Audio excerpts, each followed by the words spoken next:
Here are the latest updates from the Tower of Babel. The Black Dragon Guild decided to tackle the 40th floor of the tower, confident and ready to showcase their top-tier skills. However, once again, they returned empty-handed. Of course, the hero of this situation was none other than the acclaimed rising star, the #1 hunter, Flame Emperor, who once again managed to defeat the boss solo. So, Mr. Flame Emperor, without any failure, you've set a new record once again. Since the tower appeared, you're still the only one to have killed a boss single-handedly.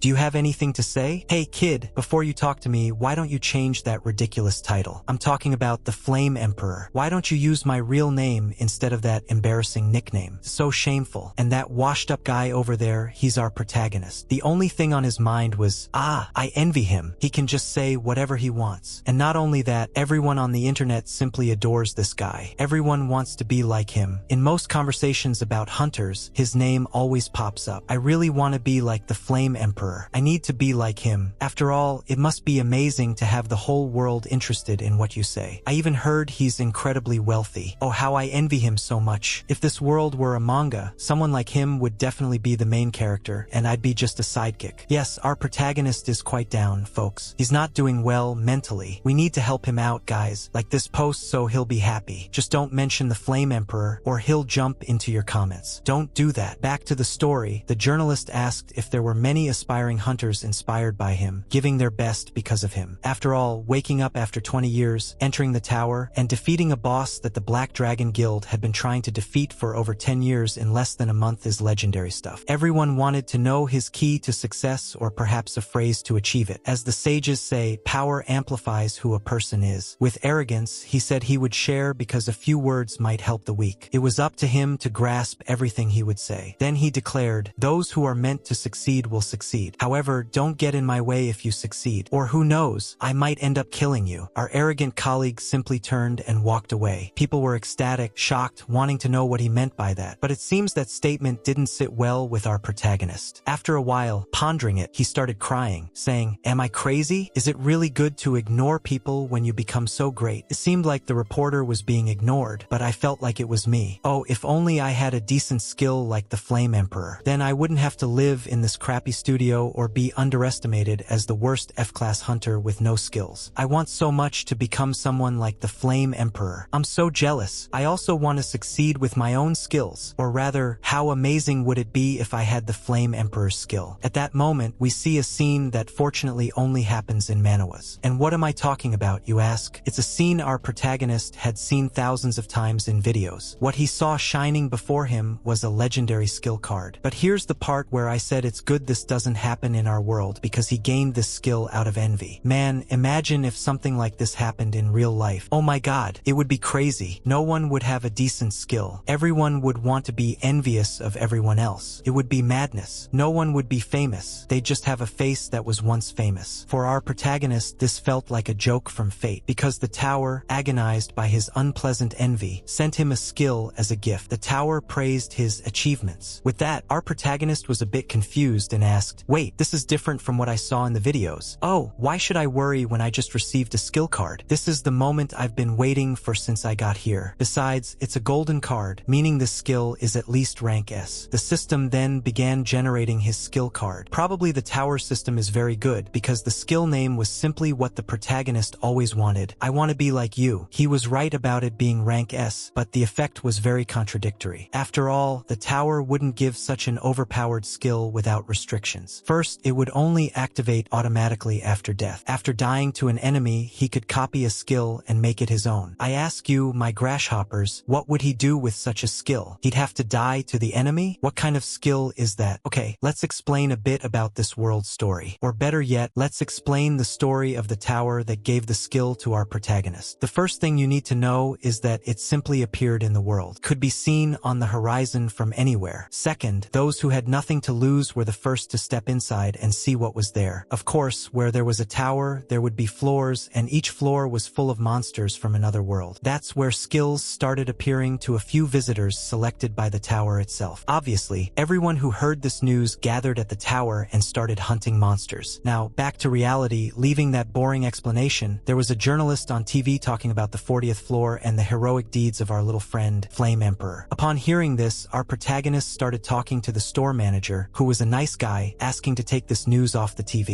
And he asked why he wanted that. He asked if he didn't like the Flame Emperor. And our protagonist, who had already drunk too much, started to say, "No, it's not that I don't like him. It's just that there are people out there with such good lives. So why is mine such crap?" Acting like a typical drunk, he started rambling about life and said, "Listen here. Yesterday I received an S-rank skill, but what kind of crap skill kills you when you use it? I haven't even reported it to the Hunter Association yet, you know? Because I'm ashamed to tell anyone that my real URJ hey, vomit outside." And after being kicked out of the bar, our protagonist was very upset. He was even rubbing his face on the walls because of his hangover. But suddenly, he started hearing someone screaming, and as he looked at the wall he was leaning against, he ended up in an alley where the Flame Emperor and a white-haired girl were. The girl was begging the Flame Emperor to stay away from her. But our dear arrogant one didn't give up and started saying, "Wow, you're a great actress, aren't you? If someone saw us now, I'd easily say you're the victim here. Miss Saint,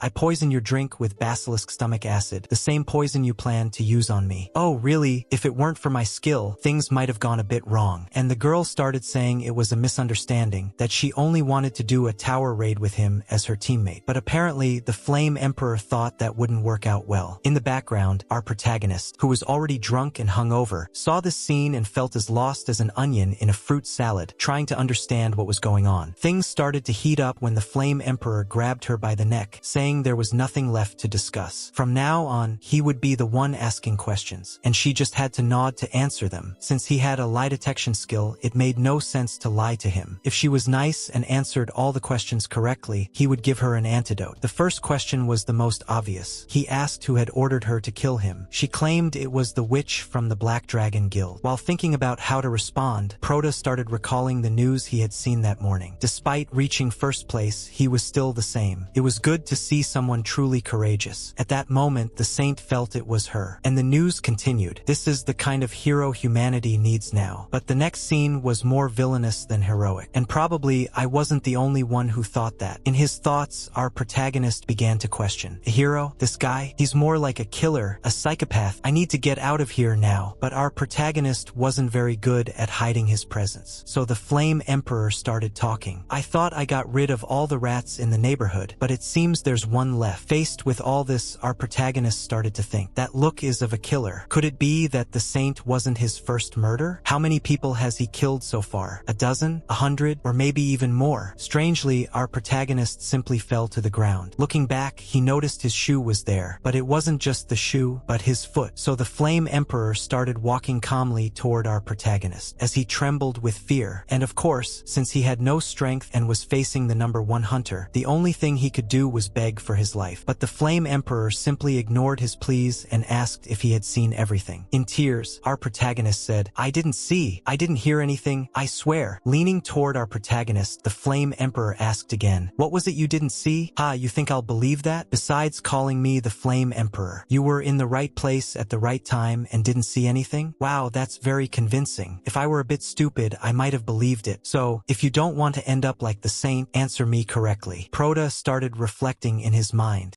The world was obsessed with someone like him. Then Prota mentioned the lie detection ability. If he used that skill on him, he would realize that Prota was nobody and nothing. Then the Flame Emperor said, "What are you talking about, man?" And with that look, our Prota realized he had killed the saint without any certainty, just because he thought she was a bit suspicious. Hearing this, the Flame Emperor pushed our Prota, saying, "How dare you say such harsh words? What do I look like? The saint tried to kill herself, and if I hadn't killed her now, I would have been poisoned tomorrow." Then Prota asked, "What do you mean by tomorrow?" With sarcastic smiles, he said he only had his contacts. Oh, and speaking of a liar, he was probably innocent, and with that, our Prota started thanking him for believing him. However, he had seen too much, so he should die. Oh, and I hadn't mentioned his name until now because it was now that he introduced himself to us, and his name was Yusuha. At that moment, Prota's life started flashing before his eyes. Or rather, a specific moment in his life where the director of the orphanage where he lived said that since his name was Kim Gongja, he should do well in Confucianism. Oh, and the reason for that is that our protagonist's name in Korean translated would be something like Confucius, and Confucius in Chinese philosophy practiced Confucianism. And like many people before dying, he started thinking to himself, I don't want to die. Why did I have to die like this? No, why did I have to live like this? Maybe I could have lived a bit better. Actually, I have the right to live a better life.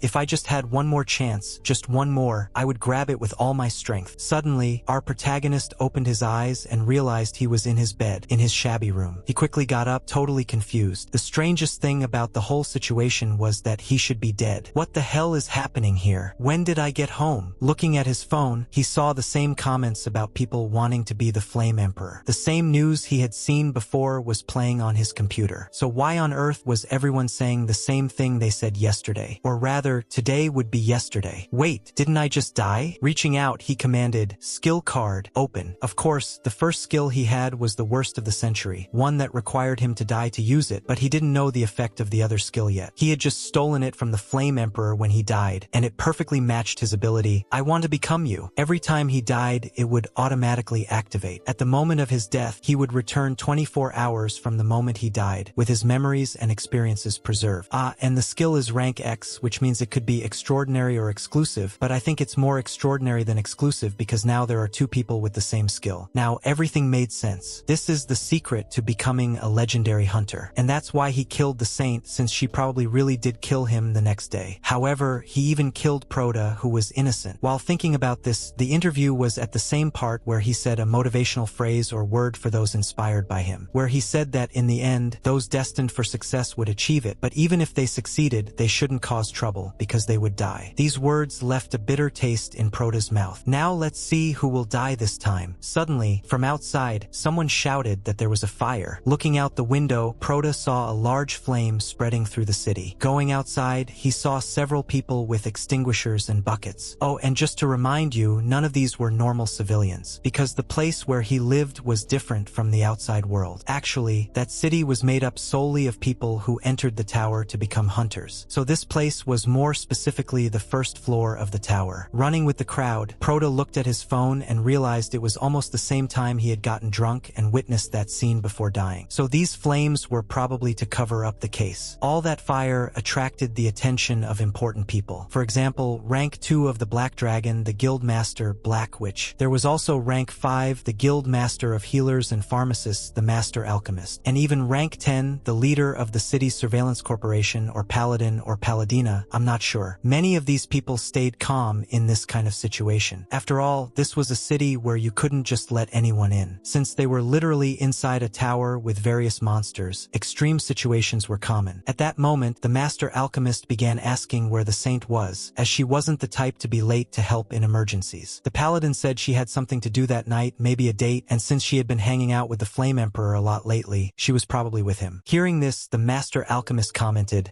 I don't know why, but I don't like that guy. Something about him scares me. Then our dear flame colleague arrived. Oh crap, who played with fire without my permission? Seeing this guy, Proda was extremely upset. The Paladin thanked him for arriving so quickly. As he handled flames well, she asked if he could help. But since this guy is a despicable jerk, he simply asked, hey, what do I get out of this? Hearing this, our protagonist got even more furious. This crazy psychopath dares to ask for a reward when he started the fire himself? But who cares about his personality? He's already a legendary hunter. I'm just telling the truth, it's not like people don't know what kind of person he is. That news saying, it's good to see someone truly courageous? Ha, nobody knows. Everyone thinks the Flame Emperor is just a slightly eccentric hero. However, I'm the only one who knows his true nature as a bloodthirsty killer. That's why I must kill him. It's not just to feed my ego or for revenge. It's for humanity, for the honor of hunters. After all, hunters are people who should hunt monsters. That's why, regardless of the method, I need to hunt this monster. Out of nowhere, Proda simply threw himself into the fire and started burning. People looked at him in terror while he thought, my god, it's so hot, but this is the only way to kill this monster. And so, our protagonist went back in time and he was in his bed just like the other time. And he was happy that the skill was working. Imagine if he had died for nothing. Since he was rank F, his skill had no penalty for use. Well, at the moment, we don't know exactly what the penalty for using the skill would be. But one thing I know is that Proda simply can't kill the Flame Emperor in his current state. After all, even if he had the luck to kill him, it would only make him go back 24 hours in time. Since he had the same ability, there was only one way for a weak hunter like him to kill the Flame Emperor. At that moment, Proda remembered an interview where the journalist asked the Flame Emperor when he had awakened. He replied it was on his 21st birthday, so 11 years had passed since then. Doing some basic math, Proda realized he would have to kill himself 4,050 times to go back in time. After dying that many times, he could return to the day before before the Flame Emperor woke up. And with that, he began his relentless deaths. Even though he had no penalty, his mental state was collapsing. But even so, he didn't stop. After many times, he finally reached the last one. Our protagonist was probably very diligent with the timing, as he always returned to his bed. So, I don't think there was much to do with a specific place. But putting aside these intrusive thoughts, he finally made it back to the time when the legend of the Flame Emperor had not yet begun. To set the record straight, he died 30 times more than the original plan, which was 4,050 times. Including the time it took to kill himself, he took some breaks here and there. He went back all this time to prove that the legend of that demon was not eternal. But now that he had been deceived enough, it was time to find his first hunt. The routine of our ex-colleague, the Flame Emperor, was very simple. At 11 a.m., he would get out of bed, complaining about his headache and that he shouldn't have drunk so much the night before. Proda even repeated the Flame Emperor's speech perfectly because he had repeated the same day 10 times to refine the perfect plan. He memorized that, without fail, every day at 9 a.m., he would wake up in the F-rank dormitory. At 3 p.m., he would hunt slimes on the second floor, where he lived, complaining about killing slimes all day. Looking at this, Proda commented that his 21-year-old version was just a common F-rank hunter, wishing for a golden card, just like he once was. He even started shouting, "Can't I win the lottery or something? I want to get at least one S-rank skill." Wow, I've seen this movie before, right? If the story continued normally, his wishes would come true in a week. However, this time, that kind of future wouldn't happen for a guy like him. Collecting the remains of the slimes he had killed, he started rubbing them on his body. So, at 5:31 p.m., Yasuha, also known as the Flame Emperor, decided he wasn't getting anywhere with the slimes. So, he went to a higher, more difficult area where beginner hunters would go. For the next 36 minutes, he would be alone, and this was the perfect moment. Our protagonist approached him, covered in blood, asking for help because he had been attacked by wolves and needed a potion. Without caring about Proda's state, he got furious, wondering what he had done. All the monsters in that place were gone, meaning he had no more monsters to hunt. Proda kept asking for the potion, but the Flame Emperor ignored him, saying that if he continued like this, he wouldn't complete his daily quota. However, being benevolent, he asked how much Proda would give him. At first, Proda didn't understand what he meant, and, pointing his sword at him, the Flame Emperor asked how much Proda would give for the potion. After all, his hunt had been ruined, and he still had to give the potion for free. Oh, poor thing, to a stranger he had just met. Did he not have any morals? He pulled out a healing potion, and the priest declared it was sold in the alchemy castle for 20 gold, so he would give 20 gold. But the situation wasn't a negotiation. After all, the priest was on the brink of death, and he still wanted to pay only 20 gold coins. Was his life worth so little? Proda even tried to offer 40 gold, but Yasuha didn't accept it. He wanted everything Proda had. However, our protagonist already knew he was that kind of person. The Flame Emperor threw Proda aside and realized he only had 60 gold at most. He even had the audacity to say that Proda was very poor. Still acting, Proda said those were all his savings. Hearing this, Yasuha declared, "Don't worry, I'll spend it very well. After all, that's how things work, isn't it?" And since he had the greedy coin, he asked for the potion. But the Flame Emperor declared, "I thought a bit about it, but if I let you go, you might come back for revenge later, and I need to live a worry-free life. Since you saw my face, why don't you just die?" At that moment, Proda simply crouched while thinking, "Worries? I'm the one who will live without worries." While in pain because Proda had hit his colleagues, he quickly pulled out his dagger and simply slit the Flame Emperor's throat. Of course, this was the first time he had killed someone, so he was completely suffocated, but he shouldn't have given up. So, he started saying that to avoid the 1 in a million chance of him waking up and threatening his life, he would make sure to finish him off properly. Proda did just as he said. Looking at Yasuha's corpse, he started commenting, "Killing me was expected, but something strange bothers me. Why did you tell me your name at that moment?" Finally, after 4,090 days, he realized, despite being a cold-blooded killer, he wanted to pretend to be a knight in a sacred duel. How dare he? Was he trying to act fair after killing those innocent people? As Proda shouted loudly, monsters began to surround him. In fact, they were the wolves that were normal on that floor. Turning around, Proda declared, "Here's your evening snack." The wolves began to eat his corpse. A little distance away, among the trees, there was a hill where our protagonist began to dig. Inside the hole was a backpack with 3 bottles of water. He simply took off his bloody shirt and put on a new hoodie. While ordering the tower to send him to the first floor, he began to reflect on his thoughts. Is it really over? As he exited the tower, he saw the bodies of the guards. He walked past them, trembling with fear, but in the end, nothing happened. This meant everything was truly over. And the best part was that no one knew what had happened. Absolutely no one. But he also wouldn't receive credit for it. However, the terrible legend of the Flame Emperor, Yusuha, no longer existed. After all the struggle, he felt he should celebrate. So, he returned to the bar he always frequented. The bartender noticed he was very happy. He was opening his hunter status window. He still had the same 2 abilities, but now only he had the ability to go back in time. However, if you analyze it, he didn't have any combat skills. But maybe it was a bit shameful for him to want more than that. He could already go back in time and simply steal others' abilities. Why would he need combat skills? After all, he could win the Merchants Guild lottery, or he could sell methods to clear the upper floors that no one knew about yet. In short, he didn't need to fight. At that moment, a very strange old man entered the bar, dressed in a suit, looking like someone from the Peaky Blinders, except for the red part of his sneakers, and with an indescribable tone, he declared, "Give me some milk and mix a little vodka and sugar with hot milk. It would be even better if there was no sugar or milk." I didn't understand anything about his order, and he really said that, if I'm not mistaken. Seeing that old man, everyone in the bar began to feel apprehensive, and Prota thought the old man was very strange. The number of people in the bar began to increase even more. Looking at the old man, Prota was struck by a memory. He thought, "I've seen this old man before. The number 1 ranked hunter, Sword Saint. What is he doing here?" The old man, also known as the Holy Sword, was once Marcus Callenberry. Over time, he disappeared, and many people eventually forgot about him. In fact, until the Emperor of Flames rose to fame, Marcus was the true number 1 of the tower. And now, that very number 1 was standing right in front of him, asking for milk with vodka. Naturally, seeing the old man before him, protagonist started thinking, "I bet this old man is drunk. He must have several rank S skills. After all, he's rank 1. They wouldn't be strange skills like mine, but rather useful ones for combat. But wait, does this skill of mine allow me to copy the abilities of any hunter if I die to them? Does that mean I could steal skills from the top 1? Now that dying doesn't seem so bad, this could be possible, right?" Of course, our protagonist needed to understand who this old man really was and what was going on behind the scenes. Meanwhile, there were only rumors online that Marcus came from a wealthy family and had desired everything to climb the tower. In short, the old man was shrouded in mystery, very different from the top 1 of the future, who was quite flashy. Then, out of nowhere, the old man shouted, "Shut up! Don't speak so loud," which startled our protagonist. The old man continued mumbling to himself, and protagonist thought, the old man's age is catching up with him, huh? As he looked at his phone, he found some useful information. It was something that shouldn't have happened in front of the Holy Sword. According to the author, it's a 100% true story because he witnessed it himself. So, if they didn't want to die, they should never do that in front of the Holy Sword. The story began a long time ago when some high-ranking guys attacked the Holy Sword in the 9th tower. They wanted to take the Holy Sword's hunting ground, and he simply replied that he had never heard of such a rule. He even mocked the old man's hearing, but the moment someone mentioned his grandchildren, his body was simply split in half. It might sound unbelievable, but the Holy Sword, the number 1 ranking, would indeed cut a man in half just for making fun of his grandchildren. So, if you don't want to die, never talk about the Holy Sword's grandchildren in front of him. And like a curious child, protagonist thought,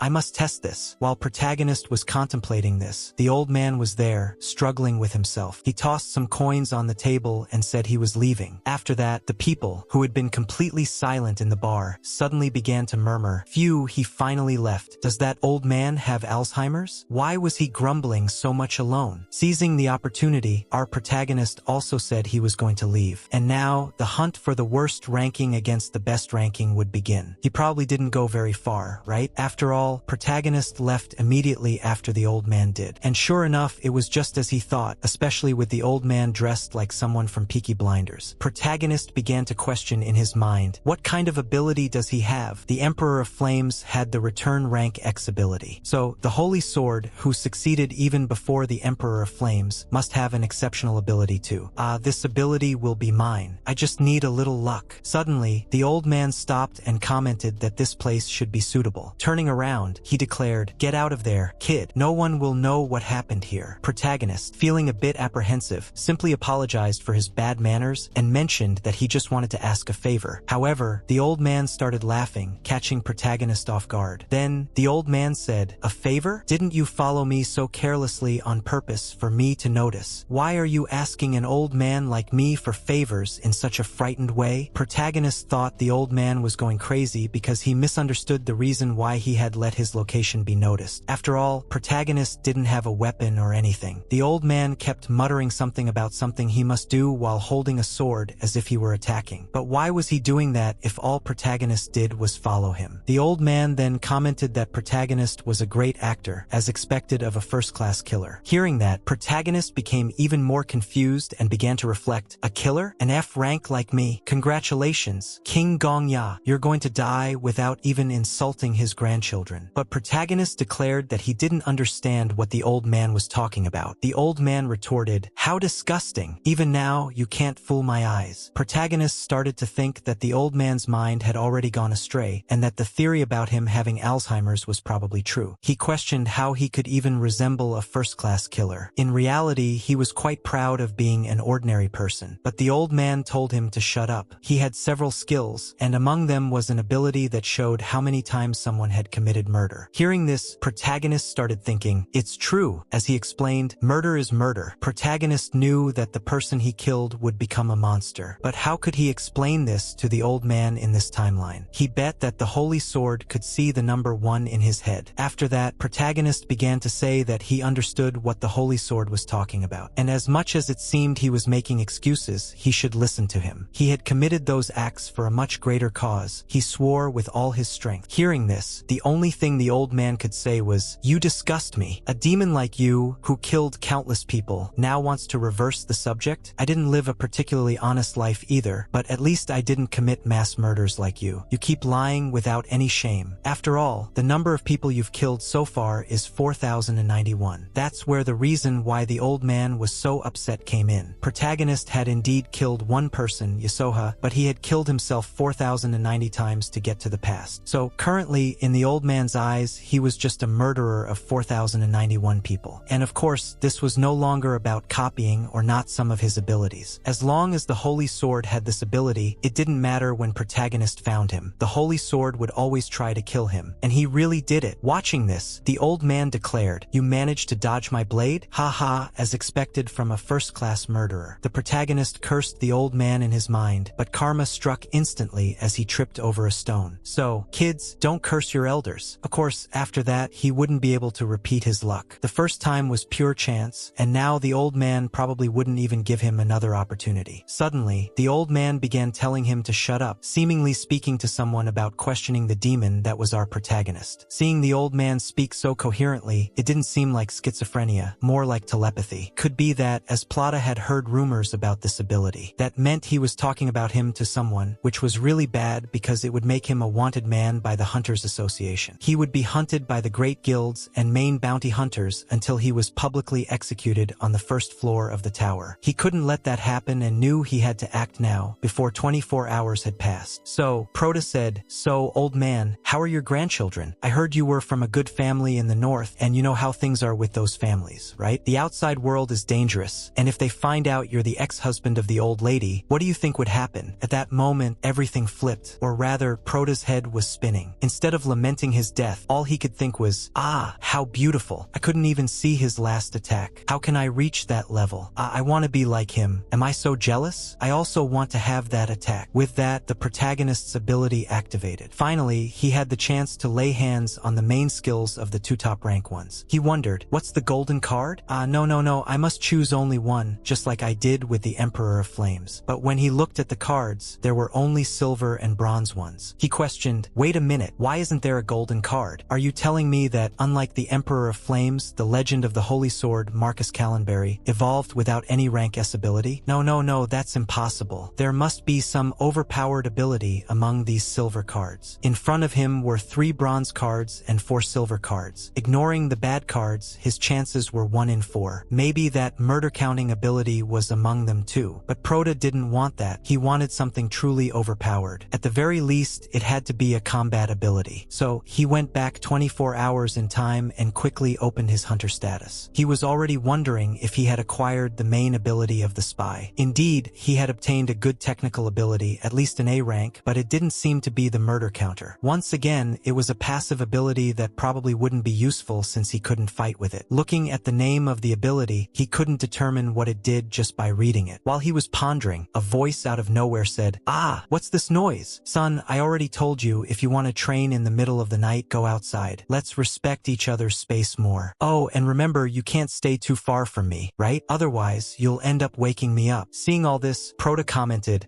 excuse me, but who are you? The red-haired guy just asked, hey, can you see me? Proto confirmed, and yes, he could also hear him as they were talking. The red-haired guy, who looked like a Martian artist, let's call him a ghost for now, since we don't have a name, began to say, what? How strange, this shouldn't be happening. And where the hell am I? Why is it so small here? And where is Marcus? Proto asked if he was talking about Marcus Callenbury, the Holy Sword. The ghost confirmed, although he said that title was an exaggeration for a beginner like him. Hearing that, Proto was shocked because for the ghost, the tower's rank 1 was just a beginner. To understand the situation better, Proto took a look at the effect of the skill he had acquired from the tower. Summarizing the effect, the ghost had come from another world and, after being unable to defeat the 100th floor, got so angry that he became a spirit. Seeing all this, Proto apologized to the ghost, who didn't understand anything. Proto said, yeah, I'm sorry, but I think I accidentally cloned you. With a very angry face, the ghost began to scream, give me back to the old man, and started complaining while crying. You said you copied me with his ability, right? So you can also cancel it, right? There's no way you can't undo this, right? Nowadays, everything is undoable. Why am I here? The protagonist, going along with the ghost's outburst, said he didn't know. He couldn't control this ability. Suddenly, the ghost started flipping out, complaining that Marcus was useless for letting his master be kidnapped by some brat. Tired of all the shouting, Proto asked if they could at least live in silence since they wouldn't be able to cooperate. But the ghost yelled that he couldn't because he was already dead and there was no way he could live in silence. With a serious tone, Proto declared, all right then, can you stay dead in silence, please? But it didn't change anything. The ghost screamed even louder. Proto began to understand a little why the old man was talking so much like that. He started to complain, not only do I have to hide from the Holy Sword, but I also got stuck with this annoying ability. Hearing that, the ghost declared, hide from the old man? Why would you do that? He may not seem like it, but he's actually a really cool guy. Of course, as long as you don't talk about his grandchildren. Proto already knew that, so Proto asked if the ghost remembered that the Holy Sword had the ability to count murders. The ghost confirmed and said it was called the Detective's Eye. It was just a useless ability that helps you identify who's a murderer and who isn't. Pointing to his head, Proto declared, the number I have is 4091. The ghost, with a look of disbelief, replied, what? Are you crazy? You're a total amateur, an amateur among amateurs. You don't even know how to use aura, so how could you have killed 4091 people? The priest explained that he didn't kill 4091 people. In fact, he had only killed one person, and the other 4090 were times he had killed himself, ultimately coming back 11 years in time to kill that guy. He explained everything we had already seen, how he stole the ability of the guy who killed him, then took the Emperor Flame's ability, and came back 24 hours in time with it. Basically, he was immortal. In the end, he wanted to get back at the top-ranking person for killing him without any explanation, but since the old man had a similar ability, it would turn into a complete fight. That's why he came back to a time before the old man awakened his abilities. Hearing this, the ghost questioned, wait a minute, you went back in time just to take revenge on a single person? You committed suicide for 11 years straight. After a moment of silence in respect for Proto's 11 years, the ghost asked for Proto's name. He introduced himself, and then the ghost asked why he had decided to mess with the old man and why he stole his ability right after getting his revenge. Proto answered in the most natural way possible. Yeah, because he was number 1, and the fastest way to get strong is by taking the skills of the strongest. Looking at the protagonist, the ghost began to understand. The reason Proto was being so honest was that the ghost couldn't pass this information on to anyone else, and Proto agreed with that. Getting up, the ghost began to look Proto over meticulously, commenting that his body was good but needed exercise and that he was also ambitious. Proto couldn't understand what the ghost was trying to get him to do. In the middle of the night, they ended up at the slime field. Proto asked if he should just kill them, and since that was the case, it was pretty easy. The moment Proto cut a slime in half, it suddenly grew huge and swallowed him. However, Proto remained calm and quickly freed himself. Seeing the scene, the ghost declared, yeah, I'm here. Proto asked what he was talking about, and the ghost began telling his story. When he was alive, he was known as the Emperor of the Sword. He was born in a different world, and a tower appeared where he quickly climbed to the top. This was probably true, as his ability card explained all this. He continued, saying that when he reached his level, he could gauge the talent of others with just one look. Proto replied,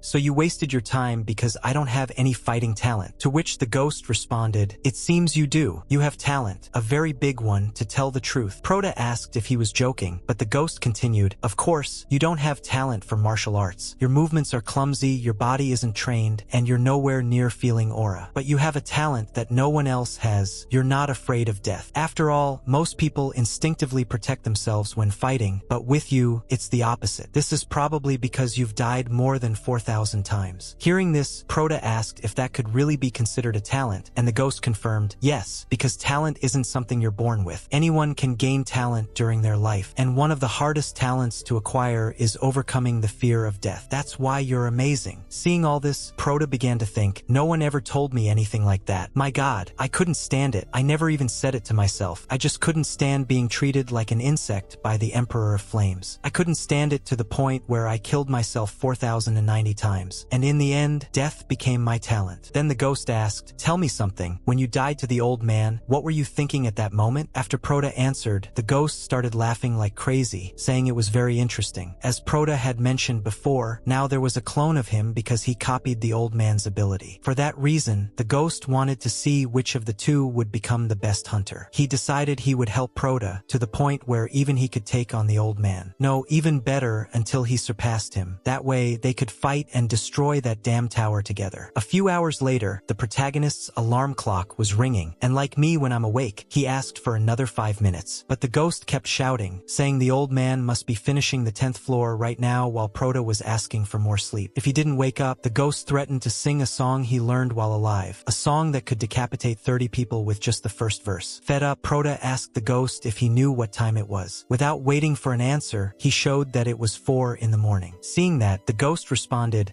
even insects start to stir at this time. Since you're weaker than an insect, you should wake up even earlier. Hearing this, Proda retorted, spare me. Just because you can't sleep doesn't mean you can ruin my sleep. I always wondered why the holy sword trained every day at this time. And by the way, it wasn't by his own will. It was because you wouldn't let him sleep. The ghost just told him to go back to sleep. But since he was already awake, the ghost declared his goal complete. Because of him, Proda could wake up early and train, so he should thank him by kneeling in front of him. But Proda declared that he just wanted to kill him. Obviously, that wasn't possible since the ghost was already dead. But that suited Proda because he couldn't die either. From that moment on, the ghost decided to call our protagonist Zombie. After a while, as he ran down the street while the sun was starting to rise, the ghost began to say to our protagonist, hey Zombie, let me remind you, besides your perseverance, you have no other talent. So, I prefer to start teaching you the basics, but you are still inferior to that. And somehow, your level is below the basics, the ghost remarked. But in terms of potential, you're like a limitless black hole. That's why he said Proda needed personal assistance, which would require paying for high-level classes. In other words, they needed to win the lottery. Speaking of the lottery, there's a guild called Sangrium, officially known as the Union of Merchants. The master of this guild is a rank 3 hunter named Condessa. She's the only person with the ability to make exchanges with the outside world. Thanks to this ability, the Blood Guild 1 has a monopoly on the town's economy, making it the only place in all of Babylon where it's possible to bet on the lottery. Proda placed a piece of paper on the table and declared that he was there to collect his lottery winnings. The clerk congratulated him, while the ghost whispered nearby, hey, I've always been curious. Why do these guys always wear cat ears? Proda responded, I don't know. I heard the guild master is a cat woman. At that moment, the clerk asked if Proda had checked the date because it wasn't possible to collect a prize from a ticket purchased 2 years ago. But Proda had already done this, as it was the first thing he did after gaining the guardian spirit, who was the ghost. As the ghost had suggested earlier, he needed some initial capital, so winning the lottery at least once was essential. When the clerk went to check the tickets, he was shocked to find that Proda had won first place. Naturally, this information started to cause a stir, and the clerk said he was going to get the manager. The ghost asked if Proda would be okay, considering he might get robbed. Proda replied that before returning to this time, Yasuoha had already used this ability to win the lottery a few times. From that, he learned a few things, and it's not something you can hide even if you try. If the information gets out, the best course of action is to be upfront about it. And if a winner is attacked, the Sangrium Guild would suffer the worst consequences. At that moment, the manager, Arthur Tyler, arrived. He was also known as the Guardian of the Chest. The protagonist introduced himself, commenting that Arthur's nickname was amusing. But in his thoughts, he knew that if someone had a nickname like that, it meant they were at least a rank 300 hunter. Arthur responded that he often hears that from people and asked Proda to follow him. Proda reflected that, normally, an F rank like him could never associate with someone of such a high rank. But today was different. Why? Because he was now a client worth 50,000 gold. Even the ghost teased him, saying he was easily impressed because he'd never received this kind of treatment before. before. The ghost even felt a bit bad for him, but Prota thought to himself, for God's sake, can't you shut up? Damn, what is this with everyone killing each other? Calm down, calm down. The guy has never been praised before, you know? It's tough, man. Let the guy be happy when he can. Wow, he died 4,090 times. No one knew that. Only this ghost throwing stones. It's not possible, right? The ghost declared that Prota shouldn't be so easily influenced, insisting that he should believe that everyone in the world exists to be trampled by him. However, Prota ignored this and reflected, are all people with Emperor in their name psychopaths? I'll never want to be like them. Peace. At that moment, Arthur asked if there was any problem. Prota replied that there wasn't, he just lost focus for a moment. Arthur commented that he was relieved because he was internally wondering if someone had treated Prota badly before he arrived. Hearing such kind words, Prota thought to himself, my lord, is he an angel? They arrived at the VIP room where the prize awaited 53,000 in gold. If he converted all that gold into money, it would be worth about $5 million.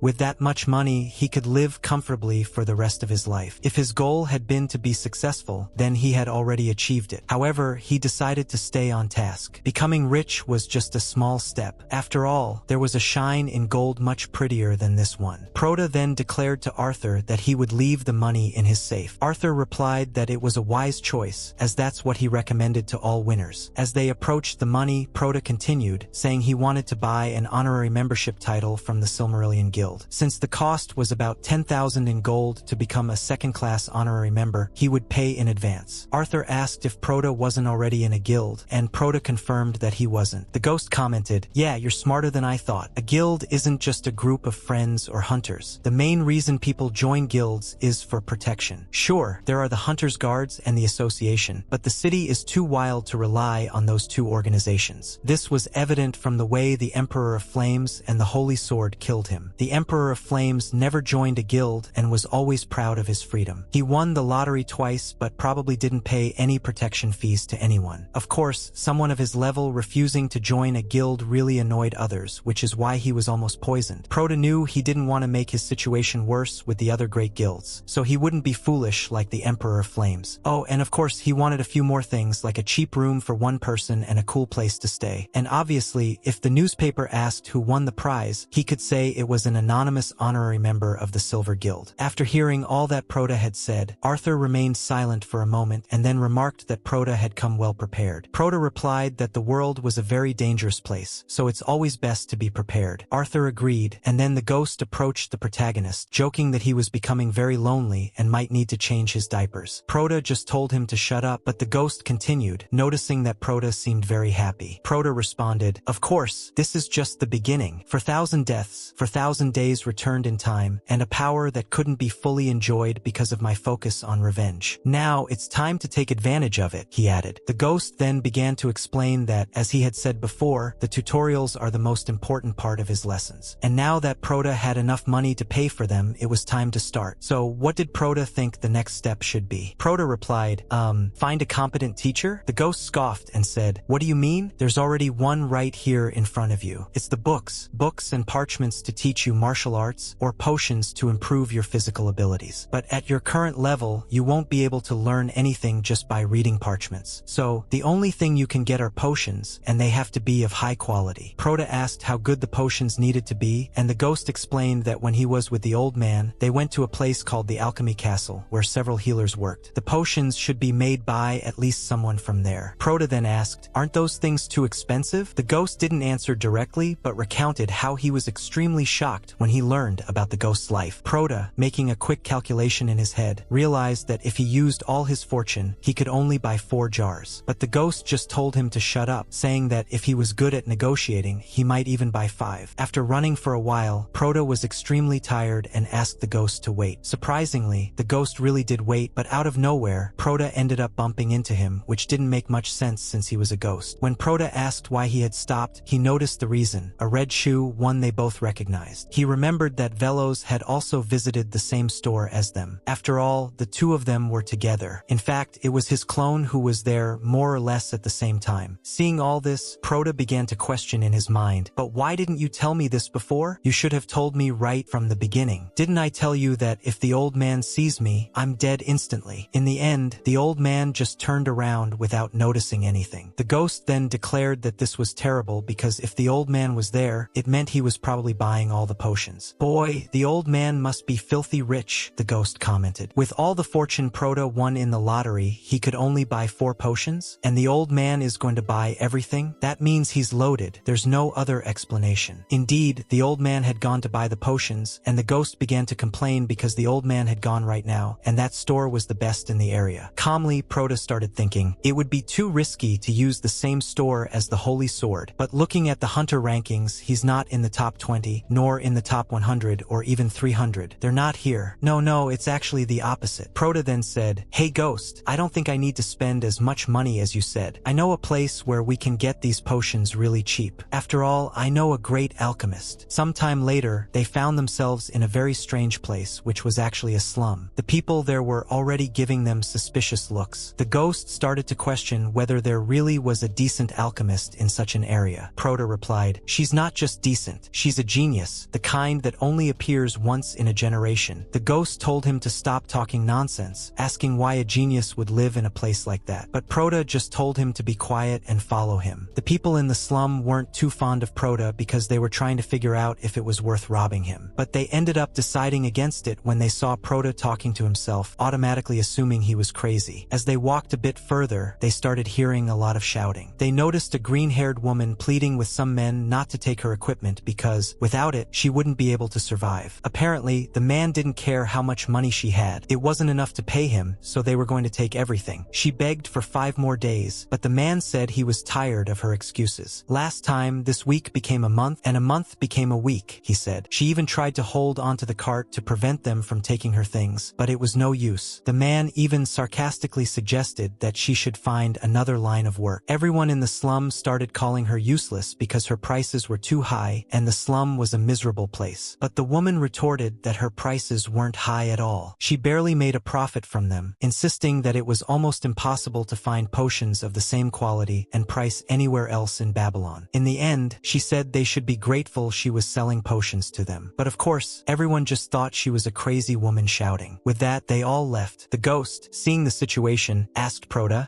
you're not going to tell me that loser over there is the genius of the generation you were talking about, are you? Proto answered, yeah, it's her. Approaching her, Proto got her attention and asked if her store was still open. Why did he approach her instead of waiting for the Holy Sword to leave the store to buy her potions? First of all, this woman is neither a crazy alchemist nor a loser. In reality, she is the master alchemist, destined to reach level 5 in the future and become the leader of the castle. She quickly stood up and said that her store was indeed open, then asked what price range he was looking at for his purchase. Proto declared that he had a budget of 20,000 gold, which left her completely shocked. While she was trying to process just how much money that was, Proto began to reflect. Okay, I've gone back in time and I'm not as weak as before, but what if I could forge connections with high rankers before they reach the top? This is the best strategy to grow. And of course, she will be my golden goose. For that reason, I'm going to become her #1 client. It's kind of like this. She takes them to her shop and starts saying, yeah, don't pay too much attention. It's kind of messy, but you can come in. Messy? She just opened the door and the door fell off. Inside, everything was a disaster. Even the ghost asked Proto, hey zombie, are you really going to buy a potion made by her? But Proto just told him to shut up. The green-haired girl asked if Proto would really pay the 20,000 gold coins. Proto replied, if you don't believe me, should I pay in advance? Initially, she said it wasn't necessary, but if possible, an advance payment would be great. Proto noticed she was so down on her luck that she didn't even have good manners. He declared that she could take as much money as she needed from her safe, and that she should notify the Blood Guild and Ryan in advance. Of course, it wasn't for her to take everything. She should at least try not to exceed the original 20,000 coins budget. After all, his resources weren't unlimited. With that settled, she began noting the potions he wanted. But before that, she stated she wouldn't make any illegal substances. If it was that kind of thing, she would have to refuse, because for her, as an alchemist, that was a principle she couldn't break. Proto noticed that even though her shop had just been wrecked, she still had the courage to refuse thousands of gold. Despite looking a bit crazy, she fit the role of a master alchemist perfectly. Proto assured her that it wasn't anything like that, and she replied, well, if that's the case, everything's fine. The ghost in the background declared, she doesn't seem very skilled, but I'll give you the recipe. The ingredients were wild liver of a rabbit pig, balloon cat eyes, and desert giant worm skin. And that was just the beginning. There were 23 ingredients in total. The ghost added that when it comes to production, everything depends on the alchemist's skill. Seeing all the ingredients, the master alchemist exclaimed, "These ingredients make a potion to increase your reaction time. It's an extremely high-level recipe. To create it, you need to mix everything at once without refining." A bit shocked by this sudden revelation, the ghost admitted that was indeed the case. Upon hearing this, she was thrilled. She then launched into some theoretical alchemy stuff, blah blah blah, a specialist conversation. However, Proda interrupted her, asking how long it would take to make the potion. Almost immediately, she replied, "For days." As she explained why it would take that long, Proda had a flashback of standing in front of the alchemy castle, where most people waited a year and a half in line for their potions. So, for days seemed like nothing. Soon after, outside, the ghost was already complaining. "Hey zombie, I haven't approved her yet. Do you know how many people have good talk but terrible skills? Those people become great swindlers later on. So, we probably just lost a ton of money." But Proda ignored him and asked where the ghost had even gotten that recipe. The ghost replied that he didn't get it, he made it himself. In fact, it was the best recipe he could come up with after drinking all kinds of potions. Proda chuckled and said, "She praised your recipe as being high level. Come on, you saw that she recognized the value of the recipe right away. Try to trust her. Even though she's like this now, she'll be the head of the alchemy castle in 10 years. But the ghost, being a bit of a tsundere, just said,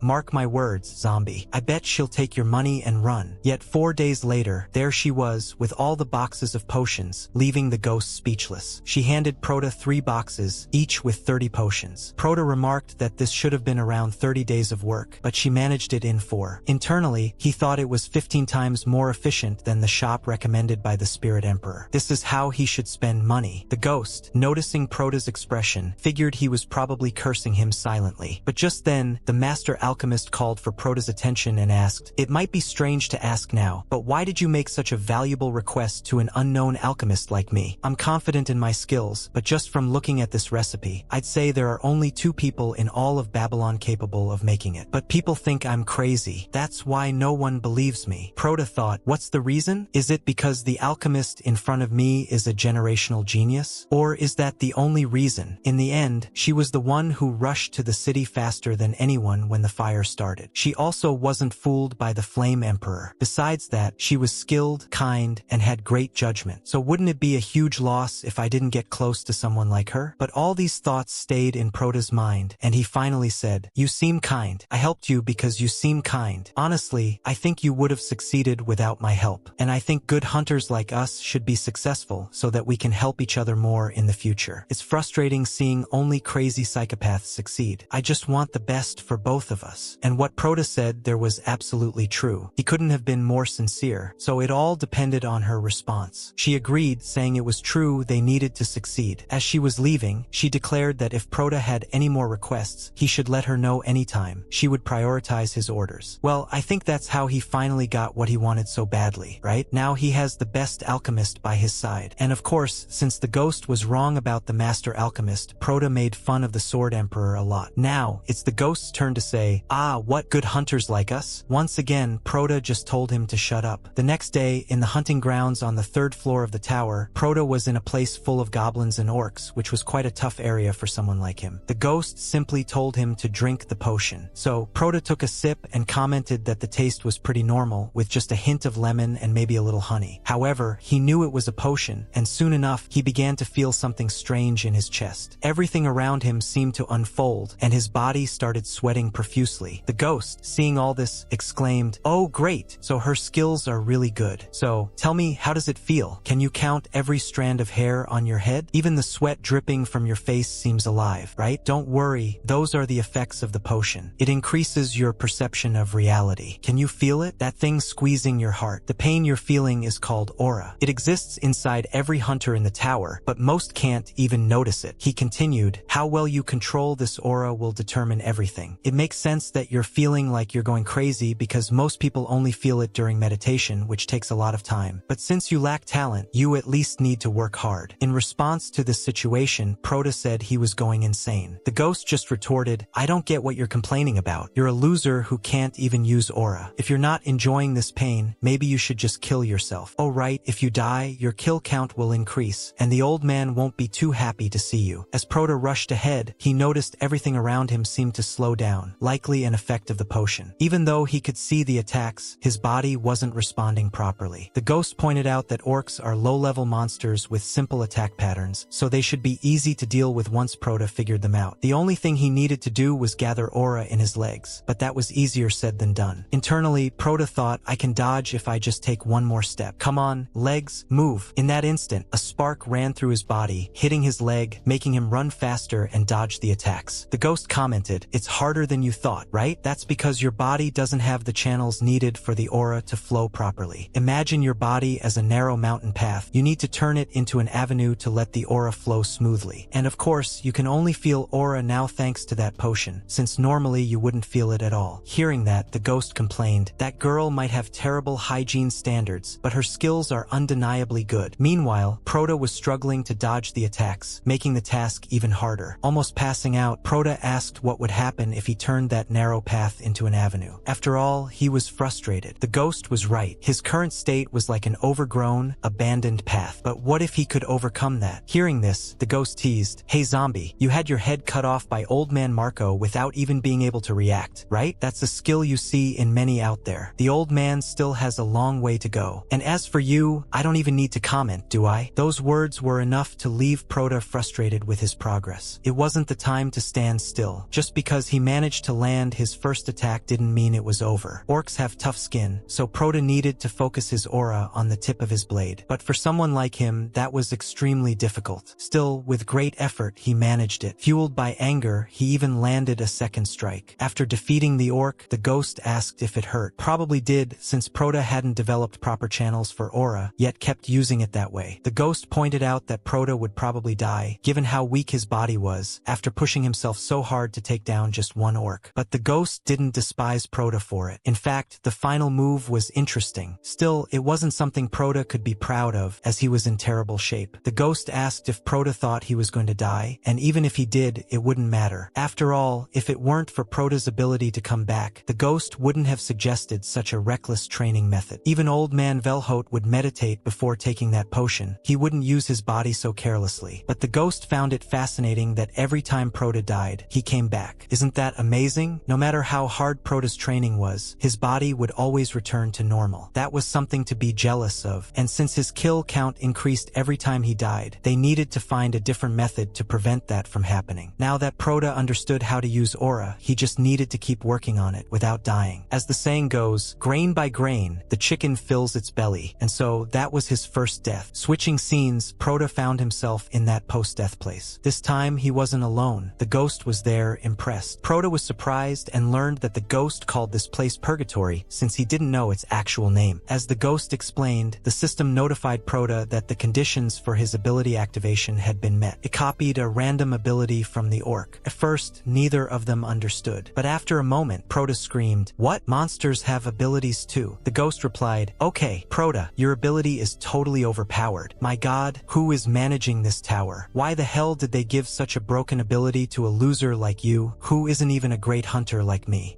My understanding of hunters is just crumbling." And the priest remarked, "It's a monster ability." But the ghost cut him off and asked if Prota was really going to choose that one. The ghost said it didn't matter which ability he picked. After all, there was no way to know which was the best. And since both were bronze ranked, they were probably both bad. So it was basically just a game of luck. The ghost asked, "Hey, how can you not tell which one is better?" Already annoyed, the ghost replied that all the cards looked the same, and he couldn't see the front of them, which is why he didn't know which one was better. Then, out of nowhere, the ghost tossed a stone, saying, "Hey, I can see them." Prota, confused, asked, What do you mean?" The ghost kept explaining that he could see everything on the front of the cards. You might ask, why didn't Prota do this before? Simple, he tried, but the cards always flew around like crazy. Every time he tried to look at the front, they would just spin away. But since the ghost is a free spirit, he could see both sides of the cards. The system probably considered him a skill. So, following this train of thought, Prota realized he had a complete cheat code. Not only could he go back in time, but now he could also copy the abilities of those who killed him and choose them. Orcs were strange, and the descriptions of the abilities were long and confusing. The first card described some love story blessing for reproduction, while the second card mentioned a crazy beatbox ability that could cross worlds. It was a rank F ability called Chichiwiki. Oh my god, Prota thought. He only has bad abilities. What is he supposed to do with this? Seeing the ability descriptions, the ghost said, "If I hadn't stopped you, you probably would have chosen Chichiwiki. Between these two, I I'd go for the blessing of reproduction. Imagine having the virility of an orc. But internally, Proda had already decided on Chichiwiki, and he was totally set on that choice. The ghost, growing desperate, told him to think it over more carefully. However, Proda knew what he wanted, so he chose the ability. Proda declared, "Yes, that's it." The ghost shouted, "No, don't do that." After that, Proda woke up in his room, and the system notified him that he hadn't been penalized for using the ability. While Proda thanked the Sangrium Guild for giving him such a nice room, the ghost was screaming in the background, thinking Proda would mess up everything. "Wow, who would choose Banshee of Reproduction?" the ghost muttered, probably wondering if anyone in the comments section wanted to discuss these skills. Looking at his status window, Proda saw that Chichiwiki was still there, and while heading to the tower, the ghost started regretting his decisions, telling Proda that the training method they were using was too brutal. That's why, according to the ghost, Proda should sit in a lotus position and meditate like everyone else. But Proda didn't care about what the ghost was saying and returned to the third floor, taking the potion with great pride. At that moment, Proda started saying, "Hey ghost, you keep calling me a zombie when things are good, but King Kong when things are bad. And now you just called me Kong. I'm just pointing that out so you can fix your habit." Proda then charged at the monster, and just like before, everything around him slowed down. However, when the orc was about to attack, Proda activated his ability, and out of nowhere, he shouted, "Tikawiki," catching the orc off guard. The orc looked confused, like a dog when you do something strange in front of it. In fact, the orc was amazed by the whole thing. But poor orc, it ended up getting killed by Proda. Honestly, it was almost sad. It even looked like the orc was about to cry. While Proda was winning his battle, the ghost started ranting, "You little thief, I knew this would happen. So are you happy now, tricking that poor orc? Did you even stop to think about its feelings? You should apologize to the innocent orcs of this world who are being hurt by heartless humans like you." Proda gave the best response possible, "Tikawiki." This only made the ghost even angrier, but now they needed to head to the fourth floor. However, instead of heading straight to the fourth floor, we get a time skip of 1 week, and Proda was already on the fifth floor, specifically facing the boss of the floor, the Goblin King. At that moment, he activated his ability, which wasn't aura. The ability was called Goblin of High Society. Instead of shouting Tawiki, this time, since it was a goblin, he said Garuki, which obviously caught the Goblin King off guard, as it was likely the Goblin King's own language. But in the end, the king still died. Proda declared that this had been the toughest enemy of his life, so the king deserved to rest in peace. But the ghost wasn't having any of it and said, "Oh, stop being so sentimental. Why are you getting so emotional after defeating just one monster?" Proda responded that it wasn't just any monster. He had beaten the Goblin King after 6 coins. Just a note, 6 coins means 6 deaths. Stop talking about death, just say coins, it sounds better. The ghost kept insisting that Proda was too happy and that the fight hadn't even been an honorable battle. Proda had just used the same strategy he had used against the orc. The ability Proda had copied from the Goblin King simply changed how he spoke, and Proda found it kind of useless for the goblins to care about language that much. The ghost commented that goblins cared because they were goblins, and that humans weren't so different either. Before Proda could question what the ghost was talking about, a system screen popped up, notifying him that his existence was now well defined. In other words, Proda was leveling up. He had now become a ranking hunter. After many years in his past life, he had finally escaped from the cursed rank F. The ghost began to mutter, "Are those sparks or drops of blood? Ugh, this is confusing." The priest chimed in, saying it was probably just the effect of leveling up. But the ghost kept insisting that it wasn't just about looking flashy, it was more like a clue. If you looked closely at the cute level up effects, you could figure out the shape of the aura you'd possess. For example, the Emperor of Flames, whom Proda had killed, probably had a fire-like aura, maybe even sparks. In reality, a hunter's aura takes shape after some kind of trauma. Not always a bad memory, but it's always tied to a moment or event that defined their life. It's like a subconscious thing. And looking at Proda's aura, it was probably delusional, just like him. The protagonist then asked what the Sword Saint's aura looked like. The ghost replied, "It was the light of the moon. When Velhote was younger, he got lost in the mountains and didn't want to die, so he climbed to the top of one of them. On that day, the moon was shining brightly in the sky. That's why Velhote wants the moon to shine, even though the moon was just reflecting sunlight. But Velhote didn't realize that at the time because he was only 12. Leaving that story aside, it was time for the 6th map. However, Proda hinted that they should head straight for the boss on the 10th map. The ghost immediately commented that Proda was being overly ambitious. But Proda argued it wasn't like that at all, and even made a bet. If he couldn't complete the 10th floor with just 2 coins, he'd start calling the ghost Master. The ghost began doubting him, wondering how Proda planned to defeat a floor that no one had ever cleared, and with only 2 coins. "Oh, poor me, me, the ghost sighed. Even so, Proda had one condition. The ghost had to be honest and tell him the detailed abilities of the boss on the 10th floor. Oh, and one more thing, if Proda won the bet, the ghost would have to start calling him Gong Janin, a more respectful term. Of course, the ghost could back out of the bet if he was afraid of losing. The ghost snapped, "Ah, you little brat. Do you really think you can go toe-to-toe with the great Emperor of the Sword just because you have a broken ability? Alright, I'm in. But since you can't die, you'll have to treat me like your master forever." However, Proda replied that it would be the ghost calling him master. They both started laughing at each other, but from an outsider's perspective, it was totally different. One bystander even remarked, "Pity," another one losing his mind because of the tower. When they arrived at the door to the 10th floor, a guard stopped them, saying Proda couldn't enter alone. The reason was simple. Challenging the boss solo was practically a suicidal act. The guard even asked if Proda hadn't heard the news about the Black Dragon Guild, who had tried to defeat the boss with 34 of their best members and still failed. But Proda didn't care about this information, since the rules of the association stated that any hunter could initiate a raid. The guard, however, explained that he had to file a report on everyone who entered, and his superiors wouldn't be happy if he let Proda in alone. Furthermore, if he sent Proda in alone to face that boss, he'd feel guilty, as if he were sending someone to their death. After thinking for a moment, Proda came up with a plan. He began saying, "Mr. Guard, I appreciate your hard work, and what you're saying is true. To be honest, I do want to die." At that moment, both the guard and the ghost exclaimed, "What?" The protagonist continued his story. "A year ago, I lost someone I loved, and recently, the alchemy castle told me I have an incurable disease. They say I have a maximum of 6 months to live, but I can't go on living without my beloved. Even though I'm in the lowest tier, I'm still a hunter. Instead of spending the rest of my days bedridden at the alchemy castle, I want to use my remaining time to challenge the monster. Here, take the money I had saved for my treatment. And since I'm going to disappear anyway, I want to leave this world without any loose ends. Please, sir, don't file a report about me. This is my last request as a hunter." The guard was completely moved by Proda's story and told him he could enter the floor. He would pretend he hadn't seen anything. Witnessing this scene, the ghost chimed in sarcastically, "You two are such idiots. What, are you filming a movie?" With that, Proda successfully entered the 10th floor. The 10th floor was a floor that should, in the future, be conquered by the Emperor of Flames. However, this time, Proda was writing his own legend, one that would surpass even the Emperor's. As he opened the grand doors of the mansion, Proda was greeted by several dolls laughing maniacally. "Oh, spooky," he muttered. They immediately started sending those infamous creepy photos. The challenger was just one man, the Hunter King Gongja. To understand why the guard had hesitated to let Proda go alone, it's essential to know the story of the Black Dragon Guild, which had tried 30 times to clear this floor and failed. All the reporters wanted to know the reason for the failure. The Black Witch, master of the Black Dragon Guild, had said it was just bad luck. But as the Emperor of Flames once said, luck is also a skill. This statement, which became known as the Declaration of the Losers, explained the unfortunate reality of the challenge. Surpassing all the great hunters was nearly impossible. The Emperor of Flames was the only one who had ever completed the 10th floor. The trick to clearing the floor was relatively simple. Hidden somewhere in the mansion was the real doll, and you just had to find and destroy it. The problem? The flames. They weren't normal flames. They were infernal fire created with aura. No matter how much you protected yourself with aura, you could only withstand the flames for 10 minutes. And obviously, they had no effect on aura users like Foe. "Ah, now it makes sense why the Emperor of Flames completed this floor so easily," the ghost said. He added that Proda was probably just surviving out of sheer luck. Proda told the ghost to shut up, since he couldn't focus his aura for defense with the ghost yammering away. The ghost reminded him that Proda would last no more than 3 minutes in the flames. Just so Proda knew, the old man had held out for 30 minutes under those flames, probably training his aura somewhere. The ghost then asked if Proda really thought he could beat this challenge with just 2 coins. Proda, undeterred, told him to shut up again, saying he'd figure something out after dying a couple of times. The ghost warned him again, there are only 2 ways to clear this floor. 1, you find the right doll immediately, a 1 in a million chance. Or 2, you have such a powerful aura that you can survive long enough to find the real doll. Despite all this, Proda had the audacity to bet he'd win with just 2 coins. The ghost was skeptical but had no choice but to watch. But Proda added, "You forgot about option 3. With time running out, Proda randomly approached one of the dolls. He leaned in close, and in a creepy way, the doll started melting, saying, "It's not me." Proda was shocked and asked why they had to melt in such a bizarre way. The ghost replied that he had no idea what the tower's administrator was thinking. Maybe they're just a psychopath, giving a broken ability to someone like like you," the ghost muttered. While they were talking, Prota's aura broke, and the flames reached him. Seeing Prota catch fire, the ghost remarked that Prota was a masochist, preferring to burn to death rather than take the time to think of a plan and die anyway. Prota reminded the ghost not to forget his promise, and the ghost, somewhat resigned, agreed to explain everything clearly. The first ability he revealed was very powerful. It created a fire barrier with a radius of 2 kilometers, and no one could leave the area unless the ability user chose to leave. But Prota wasn't satisfied with that ability. Something felt off. It was undeniably good, but there was something that didn't seem quite right. So he continued to check the other skills. The others were nothing special: Labyrinth Architect, Master of Marionettes, Remote Control, Trap Installation. But the last one was a bit different, so much so that the ghost fell silent. Prota sensed this was important and asked the ghost about it. The ghost quickly said, No, that skill is terrible. Look at the golden one. It's much better." But Prota had already made up his mind. He had a hunch. Among tens of thousands of those dolls, there was only one true one. The real doll wouldn't burn because it had the fire aura. But then, why weren't the fake dolls burning either? There was only one explanation: an ability granting fire immunity. After choosing this ability, the ghost grumbled that the game was incredibly unfair. Prota, now knowing the trick, activated his Protanine ability, which allowed him to rewind time by 24 hours. However, because Prota was now a ranking hunter, using this ability came with a penalty, a trauma. Specifically, the trauma of the monster he had fought. He was just a child, starving, going from house to house asking for a piece of bread. But he was always turned away because he was homeless. People on the street looked at him as if he were an animal, a rat, a plague that needed to be eradicated. All he wanted was a piece of bread. While searching for something to fill his hunger, he bumped into someone and quickly apologized, fearing he would be beaten. But this man was different. He asked if the boy didn't have parents, noticing that he seemed hungry and in pain. The man said if that was the case, the boy could follow him. After all, he was a doctor, and he had many children at his home with whom the boy could play, and with his help, the boy would feel better. The only thing the boy could say was, "Thank you, kind sir. Kind sir, when will I be able to go out and play? I'm so hungry." But the man just told him to be patient. Only animals succumb to their desires. Just because you were born a beast doesn't mean you need to be raised as one. He knew many orphans like the boy, children who didn't work, claiming they were too young, and spreading diseases from village to village. Since the man was good, he felt it was his duty to get rid of such children. In the next scene, an auction is shown. Several children are trapped in cages. Others are being sacrificed while the audience cheers wildly. But all the boy could think was, "Kind sir, where are you taking my friends? Why do you keep hurting us?" Prota and the ghost watched the whole situation, stunned, saying how absurd it all was. They wanted to know who the man had told to regret. From what they saw, this was likely the origin of the 10th floor boss. Prota commented that he had no idea monsters used to be human. The ghost explained that not all monsters were human, usually just the bosses. After all, they are based on events from the real lives of people in different worlds. Many are heroes or beings from other worlds, and this becomes more common from the 11th floor onward. The ghost asked why Prota had never mentioned this before. The ghost replied that Prota had never asked, and besides, this was the first time the ghost had seen the origin of a floor. He only knew the bosses were from other worlds, but had never discovered what exactly happened to them. Seeing it now with his own eyes was truly agonizing. As Prota watched, he began to wonder. Things like this happen somewhere in the world all the time. At that moment, the mansion caught fire, and the owner and his employees began to flee. Prota tried to shout at them, saying it wasn't the time to run, as the children were still in the basement. Why did such cruelty still happen? The children screamed for help, desperate from the heat. Even in the middle of the fire, they cried out for the kind Lord. And all the while, the boy kept thinking, why is this happening? We didn't do anything wrong. We just didn't want to starve. We just wanted to play with our friends. I just wanted to play a little longer. With that, the trauma of the 10th floor ended. The ghost noticed the atmosphere was heavy, but not being good with emotions, simply said, "This is all very sad, but there's nothing we can do now." He admitted he had a bad personality, but shrugged, saying, "What can you do? That's just how the world works." The boss of the floor was now just a monster, and those children were long dead. There was nothing Prota could do about it. If this had happened in the tower, maybe Prota could have saved them by sacrificing himself. But since it happened in another world, no one could intervene. For that reason, the only thing left to do was to find the real doll and kill it. Then move on to the 11th floor. 20th, 30th, 40th, 50th. That's what Prota needed to do now that he had decided to climb the tower. If he wanted to stay at the top, he would have to endure all of these things alone. The Emperor of Flames would likely find and kill the real doll without hesitation, even after seeing their trauma. But Prota didn't want to become like that bastard. The ghost asked, "And what are you going to do? Act like a child? You're gonna stop just so you don't become like him? You have to get rid of the boss if you want to keep moving forward, you idiot zombie." Prota paused and asked if that was really all there was to it. He realized how blind he had been. Everything was right in front of him, and he hadn't noticed. The ghost didn't understand what he was talking about, so Prota asked if the ghost remembered the rank S ability he had told Prota to choose. The ghost said yes. Prota recalled that the ability description mentioned rancor, resentment, and regret. The description said, his rancor is endless, his resentment unheard, and his desires unfulfilled. Burn everything. As long as you wish, an aura of hellfire will cover a radius of 2 kilometers. No one can leave this hell without your permission, no matter who they are. The ghost, confused, asked what was wrong with the ability. Prota declared, the final part. No one can leave this hell without the boss's permission, no matter who they are. So, tell me, how did the Black Dragon Guild escape without killing the boss? There's only one explanation. The boss allowed them to leave. The 10th floor was a floor humanity had never completed, and the boss only wanted one thing from the visitors, a simple game. At that moment, Prota activated the ability he had copied from the boss and walked through the flames. The dolls were confused. One of them approached Prota and asked if he could play with them. Prota agreed, saying, "We'll play hide and seek. Since I came up with the idea, I'll be the seeker. The rest of you should hide." The game seemed twisted. Playing hide and seek with children who couldn't go anywhere was cruel. But that wasn't Prota's intention. He approached one of the dolls, placing his hand on it, and she started saying, "It's not me." One by one, Prota touched each of the dolls in the mansion. But in reality, he was soothing their souls, playing the way they had always wanted. He did this with every remaining doll in the mansion. Finally, he reached the basement where the last doll was. Like the others, it asked, "Are you going to play with us?" Prota gently placed his hand on the doll's head and said, "I found you." Upon hearing this, the child responded softly, "Uncle, or rather kind sir." And with that, the 10th floor was finally conquered.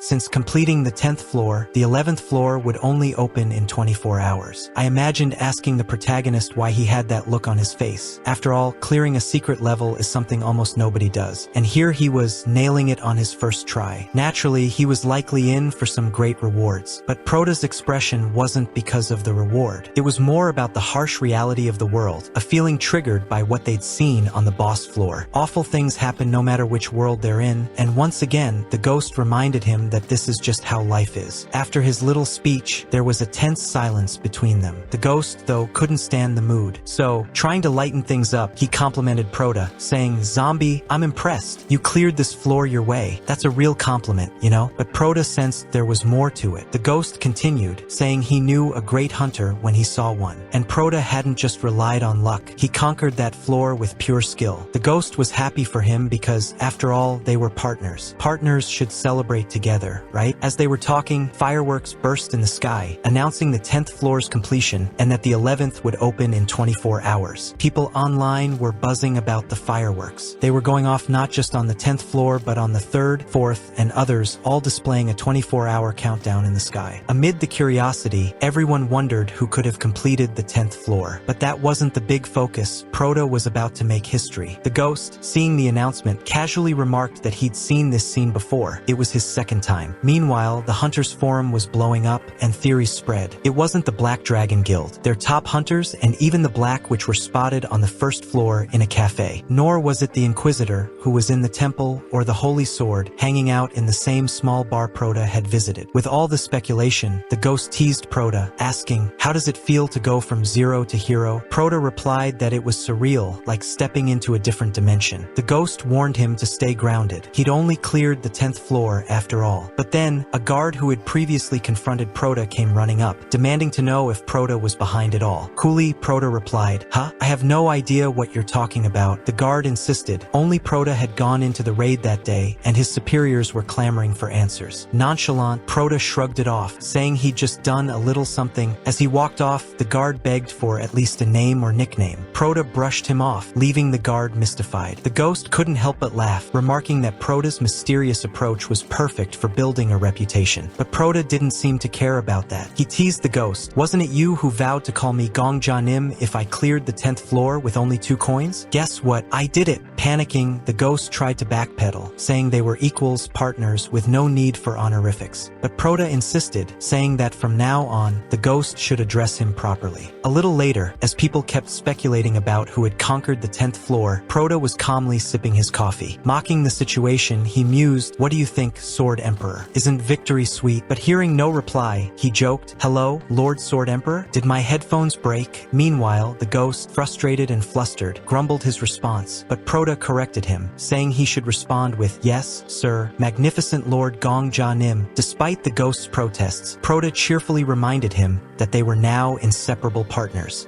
An hour and a half later, a cat of incredibly high rank appeared before Proda, shocking him. However, since no one knew about this, he played it cool. Just then, 5 hunters from different guilds arrived, each sizing up Proda, clearly aware of his growing reputation. After a quick call to their guild leaders, one hunter began introducing himself, but Proda interrupted, advising them not to share their names with the media just yet. Curious, one hunter asked how long they needed to keep this under wraps, pointing out that the reporters were going wild. Proda told them not much longer, just until the sky countdown reached 0. And with a final word about respecting the other customers, they quickly arranged to rent out the place, ordering coffee to settle in for the wait. A little later, once all the orders were on the table, Proda announced that negotiations could officially begin. He invited them to make their offers, and in unison, everyone started throwing out their bids, each more extravagant than the last. There was a reason for their eagerness: the existence of the lone wolf, known as the Holy Sword, who was ranked number 1 yet didn't belong to any guild. His independence had people questioning the necessity of guilds. So if someone with Proda's talent appeared out of nowhere, naturally, they'd all be desperate to recruit him. Out of the blue, the kitten lounging on Proda's lap shouted, 500,000, but this wasn't just any kitten. It was the 3rd-ranked tower climber, the guild master of the Merchants Union. On top of the 500,000, he offered Proda the position of vice leader. Impressed, Proda took off his headphones and declared, "Now that's an offer." Seeing this, the Contessa teased Proda for his calm reaction to the kitten morphing into a woman. But Proda simply shrugged, saying he was used to strange things, even seeing dead people. Besides, he pointed out, she was the one pushing 40 yet looking youthful, no doubt thanks to her wealth. Returning to negotiations, the blonde commented that 500,000 gold and the vice leader position seemed over the top. Although Proda had completed the 10th floor first, he didn't seem that valuable. But the blonde soon gave in, unable to handle the pressure. Then, the Contessa challenged the rest, telling them to get permission from their leaders and bring their best offers, starting at 500,000 gold. A little later, more high-ranking members showed up, including the 5th-ranked Viper from the Martial Arts Guild, the 4th-ranked Inquisitor, known as the Omnipotent God, and the 8th-ranked Paladin. And lastly, the 2nd-ranked Black Witch. Now the real negotiations could begin. The Contessa started flirting with Viper, sparking arguments. The Inquisitor urged them to at least have some coffee before bickering, pointing out they were top rankers and needed to set an example. Amidst the chaos, Paladin, Contessa, and the Black Witch placed their orders, while Viper grumbled, bewildered that they were discussing coffee during a negotiation. The poor waiter, faced with all these top guild leaders, looked utterly lost. Once everyone had ordered, they turned to Proda, asking which guild he was interested in. Sensing they'd planned this meeting to overwhelm him, Proda realized this was all an attempt to intimidate. But this was nothing compared to the literal fires he'd faced before. Calmly, he requested the menu and began ordering. Even if things went sideways, he could always die and reset time. The ghost agreed, reminding Proda of his strength, but Proda quickly shut him down, reminding him of his promise to call him King Gong Ja Nim. Contessa began, acknowledging Proda's achievement and luck in winning the guild lottery. Viper cut in, saying they should drop the flattery. Someone who conquered the 10th floor wasn't a newbie, and they should start serious negotiations before wasting more time. The Black Witch got straight to the point, asking if Proda had chosen a guild yet. If he didn't plan on joining any, they'd need time to prepare their statements for the media. Proda smiled and teased, "But what if I plan to join one?" The Black Witch replied that, in that case, they'd start a bidding war since they'd already wasted enough time. Because of Proda, they had a renewed opportunity to showcase the value of the tower to the outside world, motivating hunters on the lower floors and gathering worldwide attention. Proda replied that this influx of interest would deplete resources in no time, which was true since they were already hitting the resource limit on the 9th floor. The Contessa added that even with an open trade route to the outside world, they'd still need new resources. This was why they wanted new hunters exploring beyond the tower, discovering treasures. To inspire the outside world, they needed an icon, a symbol of revolution. In the past, this icon was the Flame Emperor. While Proto was hesitant to become this figure, given the Black Dragon Guild's hostility, he felt he might get along with their leader. In short, whichever guild managed to recruit Proto would represent the new wave of hunters, while the rest would be left in the dust. Since Proto wouldn't feel right just picking a guild outright, he proposed a simple card game, poker. Whoever won would get him as a guild member, no fee required, and Proto would take a high-ranking position. But if Proto won, he'd join all the guilds simultaneously, presenting himself as a member of each one to the outside world while getting equal treatment from all of them. It was an intriguing proposition they couldn't refuse. Of course, no abilities were to be used to gain an edge, but Proto had a little trick up his sleeve and secretly asked the ghost, "Hey, Sword Emperor, how about you stop calling me Ghost? Instead, just tell me what cards everyone has." A master negotiator, Proto got the ghost to agree easily. The game began. Contessa had a straight, putting Proto in a tough spot for that round. Viper held a pair and was ready to call a bluff. Paladin had a full house, but Proto noticed he wouldn't be able to complete it. Confidently, Proto went all in. Silence filled the table until Viper burst out, accusing Proto of cheating, claiming it was impossible for him to have won 30 rounds straight. Proto shrugged, suggesting he might just be a poker genius. Viper argued there was no way Proto could still be a rank F. Proto slyly replied that he hadn't informed the association of his recent promotion to rank E. But since Viper was out of chips, he was out of the game and had to join the loser's table, where the Inquisitor was enjoying an espresso, which only fueled Viper's frustration. A few rounds later, Paladin also lost, noting that it felt like Proto could read his mind. Jokingly, Proto hinted, "What if I really have an ability to see through cards?" Paladin sighed, lamenting how tough it was dealing with the younger generation. Viper scolded him, saying he should have tried harder instead of letting that thief win. But Paladin defended Proto, saying they'd known from the beginning Proto was using a skill. It would have been too strange otherwise, considering a rookie challenging them in a game of luck. Paladin explained that the real message Proto was sending was, "I'm confident enough to win, even while revealing I'm using my skills. For the top rankers, losing wasn't an issue. Pride, according to Paladin, wouldn't help them advance in the tower." As the game continued, the Black Witch commented that she was impressed with Proto's sensitivity. Proto asked what she meant, and she shared a piece of her past, saying she was originally from Ukraine. After losing her family in the Civil War, she'd become a wanderer, an orphan, both inside and outside the tower. Proto, also an orphan, sympathized with her. The Black Witch explained how the tower had become a home for people like them, where backgrounds didn't matter thanks to the blessings of the tower. Despite their different origins, the tower gave them all a common language and a fairer system than the outside world, which often treated the tower as a mere dumping ground. She then warned Proto that once the countdown hit 0, the media would be all over him. His life was about to change drastically. Proto took it in stride, saying he liked attention and wanted people to admire him. The Black Witch remarked on his honesty, a stark contrast to the Holy Sword. Meanwhile, Proto knew she had a flush and was at a disadvantage, but he still went all in, confident in his path. He clarified that he didn't expect special treatment just because he'd cleared the 10th floor. His goal was to conquer the 20th, 30th, even the 100th floor. He acknowledged the Black Witch's strong principles and said he had no intention of competing with her directly, but he declared they were rivals in a way, as he aimed not just to explore the tower but to see the world beyond it. He didn't fully understand the challenges within the tower, such as hunger and refugees, but he was willing to use the powers of the tower's goddesses to address these issues if needed. For that, he'd need their help to climb the tower again, driven by a need for that feeling of supremacy. Hearing this, the Black Witch sighed, realizing Proto was more like the Holy Sword than she'd thought. Proto asked if that was a compliment, but she dismissed it, saying he was just greedy. In the end, the protagonist won the poker game. Now, he was looking forward to the equal treatment the guilds had promised him. The Black Witch reminded him that winning came with responsibilities, too, expecting him to maintain their level of dedication. Proto just laughed, saying, "Isn't a hunter's responsibility to climb the tower? So no worries there." The Black Witch chuckled, remarking he had a lot of confidence for a rookie. As the victor, the ghost was thrilled he could finally call Proto King Gong Ja Nim. Meanwhile, Proto wondered if this ghost had actually reached the 100th floor himself. The Black Witch asked if Proto was leaving. He replied that, with the 11th floor opening soon, he needed to prepare. She raised an eyebrow, saying, "Prepare? You don't even know what's in there." Proto simply smiled, hinting that he'd received a small clue when he cleared the 10th floor. He knew that the theme for floors 11 to 20 20 would be stage. With that, the Black Witch promised to repay the favor in the future. As the countdown to the 11th floor dwindled to 17 hours and 42 minutes,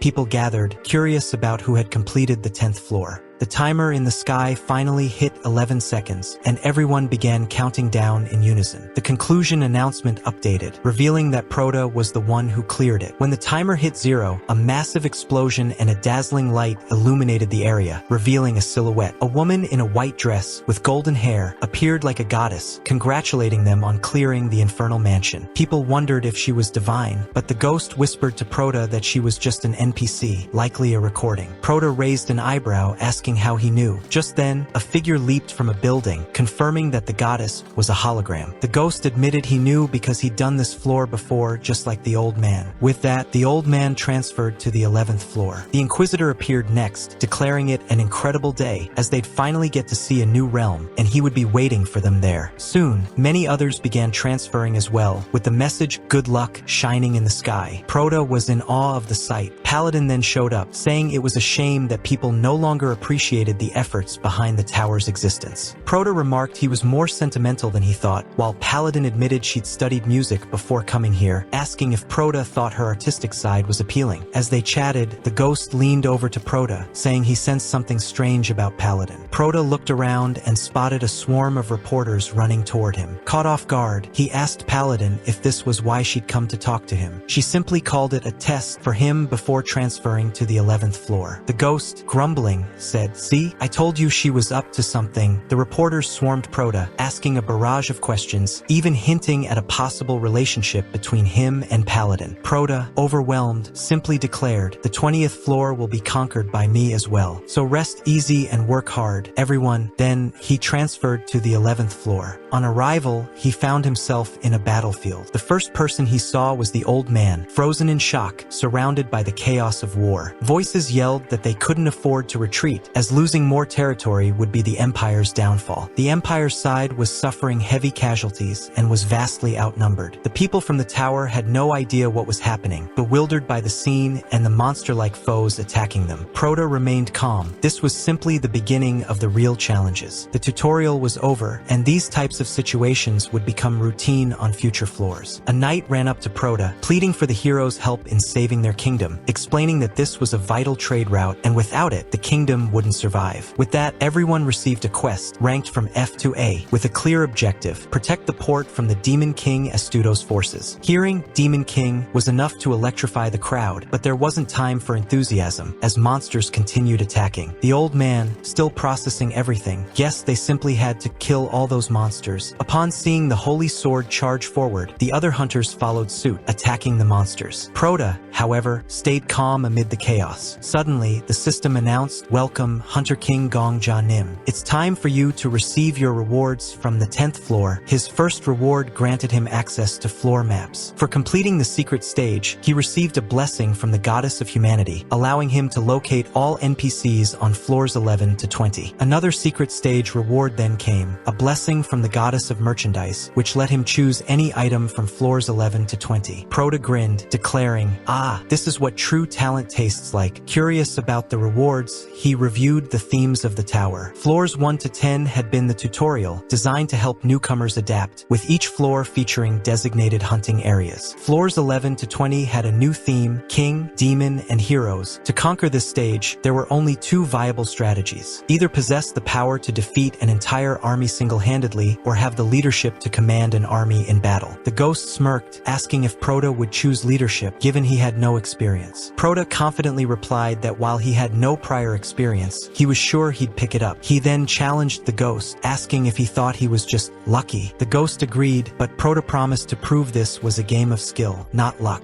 Prota then used his new map access to locate NPCs, specifically those in the top 100 ranked by skill. Watching this, the ghost was stunned, warning Prota, "Zombie, no, we need to fight to grow stronger. This is shameless." Prota dismissed him, finally locating 3 top-tier NPCs renowned for skill and leadership, marking their positions on his map. See? Pure skill at work, Proto boasted. The ghost groaned, calling it a total hack, but Proto brushed it off as just part of his abilities. Proto soon found the blue marker nearest him, General Ejin. Approaching the general, Proto, with a serious expression, said, "General, I have a request. Please kill me. I have a last-ditch secret weapon." The ghost, panicking, silently protested, knowing Proto had no such ability. But Proto persisted, claiming, "When my heart stops, the goddess of war will bless this battlefield with high-level destruction. This blessing is our best chance at victory." The general hesitated, unwilling to kill a hero from another world. But Proto insisted, arguing that this was the only way to protect the kingdom. With conviction, he declared, "If you don't, I'll take my own life. Better that I offer my life to you, a general defending this kingdom, than let it fall to enemy claws." The general, deeply moved, was struck by the thought of having to take a hero's life, a grim reminder of their cruel world, torn by the Demon King's threat. After asking Proto's name, he finally agreed, apologizing in advance, promising to make it quick and painless. With that, Proto prepared himself, the words of a proverb running through his mind. "There is one who flies above those who run, and one who hunts beside the soldiers who wield swords." Of course, this saying only existed in Proto's imagination. He'd just made it up. Oh, right, I forgot to mention the skill Proto got from the commander. It's called Battle Knowledge, a rank B skill. In short, this ability grants Proto the insight to organize troops effectively, assess battlefield advantages and disadvantages, and strategically respond to changing situations. With this skill, Proto was handling the battlefield like a seasoned general. This skill gave Proto the appearance of a military arts expert, earning him the general's trust. And with his mini-map and the knowledge from reliving the same day multiple times, they were completely dominating the battlefield. However, skills alone aren't everything. Proto also obtained the legendary weapon, Sacred Sword of Protection of the Ejin, also known as the Founder's Sacred Sword. According to legend, a goddess gave this sword to the founder of the Ejin Empire, but both the founder and the sword vanished, leaving behind a prophecy. When the day of destiny arrives, the one who wields the sacred sword will appear. Whoever wields this sword will gain the absolute trust and support of the Ejin Empire's people. So, by holding this sword, Proto could command the full confidence of the Empire. Naturally, Proto was thrilled, especially after the grueling secret stage. But the ghost, unimpressed, grumbled, "Are you out of your mind? You traded for a mediocre item. Look at this shiny little knife. It's just for show. You had epic options, and this is what you chose." Proto stayed calm, reminding the ghost that this sword wasn't just shiny. It had high durability and was a beacon for all NPCs on floors 11 through 20. Proto could utilize NPCs not just as quest givers, but as allies in completing quests. NPCs across the Empire, seeing Proto as their general, were rallying around him. Though his rugged appearance made him look more like a hunter than a commander, Proto seemed to enjoy this newfound authority. The ghost, however, was still fuming. He taught Proto to use his aura to enhance his physical abilities, not to amplify his hearing to soak up the praise. Teasingly, Proto asked if the ghost was just jealous of all the attention. As they pushed further, they encountered the 11th floor boss, a huge, lumbering goblin known as the Goblin Emperor. The Goblin Emperor tried to rally his forces to attack Proto, but his command was too slow. Proto had already charged him, using his rank skill High Society Goblin, and took down the boss with a single blow. It was almost too easy. With the Goblin Emperor defeated, the goblin forces panicked and began to flee. The hunters, however, showed no mercy, cutting down the retreating goblins. Finally, the stage was complete and the tower began analyzing the raid participants. Since the number of participants exceeded the limit, it set up a top 10 ranking. Unsurprisingly, Proto ranked first, followed by the Holy Sword in second place. Everyone was shocked. They'd never heard of this King Gongja Nim before. One of the hunters recalled that Proto was the one who cleared the 10th floor and wondered if he was some kind of secret master. But the ghost couldn't resist, laughing and declaring, "Master? My foot. He's just a giant hacker." Proto responded, "Tell the truth to the Sun Father, and let everything within this tower be revealed." However, the ghost did not accept this, and Proto knew that he truly valued technique over skills. With that in mind, Proto declared that he should stop whining about this hacking thing. To ease the ghost's mind, Proto even promised that he would start training in fencing eskrima when he reached the 20th floor. The ghost asked if it was true, and Proto replied, "Oh, but of course. Do you really think I would miss the opportunity to train with the Emperor of the Sword? Actually, I should be begging you to teach me the techniques of fencing." The poor ghost was very happy. Dude, sometimes it's a shame, right? He's very susceptible, the ghost thought. Very easy to deceive. He looks like a child. And this guy got to the 100th floor for you to see. The animal was just like a dog, saying that Proto finally recognized his worth. Then he was like an old man, saying, back in my day? I'm not even gonna tell you this, because he started talking a lot of nonsense. At that moment, the general approached Proda, saying that thanks to him, they achieved victory. For that reason, he would be eternally grateful. However, Proda, showing humility and being the hero he is, declared that it was nothing much. They just won thanks to everyone's hard work. Suddenly, the general began to speak. Yeah, it looks like I was worried about nothing. A long time ago, there was a prophecy that said something like this: one day, a demonic army will arrive. But don't be afraid, since heroes from another world will also be summoned. However, I was a little skeptical about this. Would these heroes really fight with all their might for a world that isn't even theirs? Yeah, but it looks like it was just empty worries from that old man. So I propose a proper handshake. And of course, although they are from different worlds, the act of shaking hands still holds the same meaning. It's because, regardless of which world they're in, humans still have two hands. And at that moment, the tower began calculating the rewards. She decided to first reward the biggest contributors in the network. The reward was that the biggest contributors would receive early access to the 12th floor. Until the top 10 received their rewards, everyone else was prohibited from accessing the 12th floor. In this final moment, the general declared to Proda, I leave the fate of my empire in your hands. The ghost scolded Proda for planning to go straight to the 12th floor and asked what he would do, because he would face the old man and was almost sure he would kill him. But Proda responded with a sentence that only worked for him. Stay calm, ghost. The worst that can happen to me is if you kill me. Wow, one day, I don't even know if I'm going to reach that level, but imagine, if I did, the best thing that could happen to me is to be dead. Are you crazy? A little while later, Proda arrived on the 12th floor, which appeared to be some kind of castle of the Aegean Empire. Oh, and of course, with Proda, all the other hunters arrived, including the Inquisitor, who had already arrived, saying that Proda was amazing. He was very excited about Proda's performance on the 11th floor and how he effectively used the NPCs. And that sword he was holding there, the Inquisitor asked, was it a reward from the 10th floor? Proda only confirmed, which further enchanted the Inquisitor. Dude, I don't know if this being there is a boy. Currently it's a boy, because the paladin who was being called a paladin until a while ago has become a paladin. So for this boy to become a girl in a while is palaplaplum, son. I honestly don't want to deal with any more gender changes because of the translation. And hearing that, the plot was all messed up because I never received any translation. But out of nowhere, the holy sword attacks Proda, but the Inquisitor protects him. This gave Proda almost a heart attack. The people there even asked the old man if he was already planning on murder now. But as the old man had few ideas, he already told everyone to get out of the way because his duty was to kill that man. The Inquisitor asked if that man he was referring to was Proda, and the old man confirmed, saying that if Proda didn't get out of the way, he would cut off his two tiny arms in the process. But the Inquisitor replied that it was still useful with his two arms. Proda died. The reputation of the 5 great guilds would go down the drain. He also wanted to know why he wanted to kill Proda so much, but the old man said he didn't care about him. As the old man began to joke, the Inquisitor simply slapped TP and summoned Viper plus the paladin on top of him, who attacked Proda instantly. But Proda managed to defend himself. Viper, as always, looked like a reincarnation of the ghost, which made sense since he also meddled with martial arts. Is that how all these martial artists are? I don't think so, right? I think it's just these two for now. It has already been said that the old man was tough as nails, especially those who had endured 2 slaps from 2 top rankers of the tower. And the old man Marcos asked, who are you calling old? Since he himself was 40 years old. But what did Viper answer? What do you mean? I'm still young. I started life in my 40s. To add fuel to the fire, the Inquisitor deep down said that Viper was really old. He thought he was showing some white hair. However, the paladin told everyone to be quiet because they should focus on the fight, as they were at a disadvantage. But out of nowhere, the Inquisitor simply asked for 10,000 gold to condense. And she, obviously a magnate, already said, 15% interest, my friend. And another, I don't care if the loan is paid in full within 3 months. So, do you think it's a reasonable agreement for you? But it wasn't quite like that, right? The Inquisitor wasn't asking for a loan. The Inquisitor was already pissed off because he thought he was making a charity request or something like that. She was a businesswoman with legitimate funds. However, the Inquisitor declared that if she donated to the temple, she could attain paradise. Faced with this, she remained silent and simply waved her bag, causing coins to rain down. This obviously made the Inquisitor very happy. But unlike me, the Inquisitor was using that money to bluff his colleagues, which would only last 5 minutes. They buffed the pigs, but let's see if it's worth it, right? According to the Inquisitor's explanation, in the next 5 minutes, Paladina and Viper will be completely transformed, including the Inquisitor himself. Even the old man man would faint. And if the buff wore off, they'd just get more money from the countess since she has plenty. To make matters worse for the old man, even the black witch joined the fight. Proda had made an agreement with the 5 guilds, which intrigued the old man a bit. She explained to him that Proda had essentially joined all 5 major guilds with the status equivalent to that of a master. So, if he points his sword at you, it's the same as pointing it at all of them. Old man, can you tank? Proda had planned all of this. Out of nowhere, he started asking the ghost, "Hey, do you remember what I said on the 11th floor? There are 2 ways to fight a strong opponent. The first is to have enough strength to defeat an entire army alone. The second is to rise and command your own army. Therefore, an isolated player is useless against a hunter in a powerful alliance." It wasn't just Proda who was isolated. He also asked to talk to the old man, which surprised him. Proda declared that he was honestly very shocked by everything. He didn't understand why Velhote was attacking him, especially since it was their first encounter. Moreover, Proda had been a fan of Velhote for a long time, but Velhote wouldn't believe it because he was completely oblivious. He was probably thinking that Proda was a murderer sent by the Black Dragon. However, according to the ghost's own words, from an outsider's perspective, Proda looked like a first-class killer created by the great guilds, rather than a mere novice hunter, as he seemed to pretend. In other words, for Velhote Marcos, the entire situation was a complete conspiracy. Velhote declared,